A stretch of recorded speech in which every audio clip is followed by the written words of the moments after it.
खामियां सब में होती हैं मगर नजर सिर्फ दूसरों में ही आती हैं। कदर करनी है तो जिंदगी में ही करो। चेहरे से कफन उठाते वक्त तो नफरत करने वाले भी रो पड़ते हैं। हर बार कसूर तरबियत का नहीं होता, बाजुकात कुछ रंग सोहबतों के भी चढ़ते हैं। हम तब नहीं सीखते जब चीजें आसान होती हैं, हम तब सीखते हैं जब हम मुश्किलात का सामना करते हैं।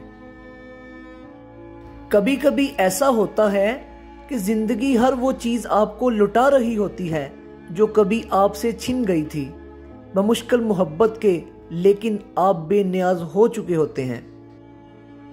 आप कभी भी लोगों की सोच को अपने बारे में तब्दील नहीं कर सकते, इसलिए लोगों की परवाह किए बगैर अपनी जिंदगी उस तरीके से बसर करें जो आपको खुशी दे।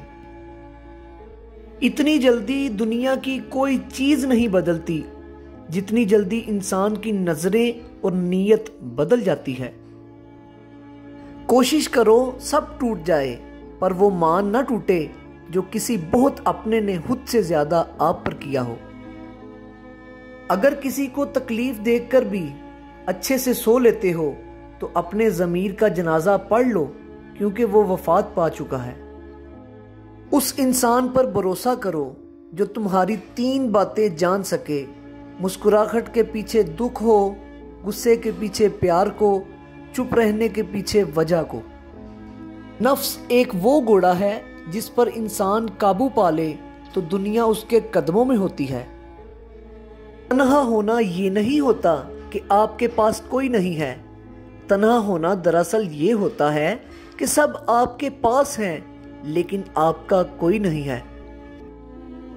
ये कुदरत का कानून है कि जो इंसान किसी को इस्तेमाल करके और उसे धोखा देकर अपनी खुशियां हासिल करता है, वो कभी ना कभी खुद इससे भी ज्यादा दूसरों के हाथों इस्तेमाल होकर जिंदगी में दुख सहता है।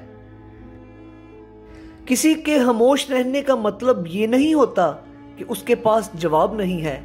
असल बात तो ये है कि हर शख्स इस काबिल नहीं होता कि उसे जवाब दिया जाए। इंसान मुश्किल से लड़ लड़ के बच जाता है मगर इसके अंदर बहुत कुछ मर जाता है। मुनाफिक दोस्त और साये में कोई फर्क नहीं होता, दोनों रोशनी में आपके साथ होते हैं और अंधेरे में गायब होते हैं। 2 तरह से चीजें देखने में छोटी नजर आती हैं, एक दूर से, दूसरा गरूर से। अगर हालात पर आपकी मजबूत गिरफ्त है तो जहर उगलने वाले भी आपका कुछ नहीं बिगाड़ सकते। लफ्ज़ आप और तुम दोनों का मतलब एक ही होता है और इससे बोलने वाले की तरबियत का पता चलता है। ठोकरें खाकर भी ना समझे तो मुसाफिर का नसीब, वरना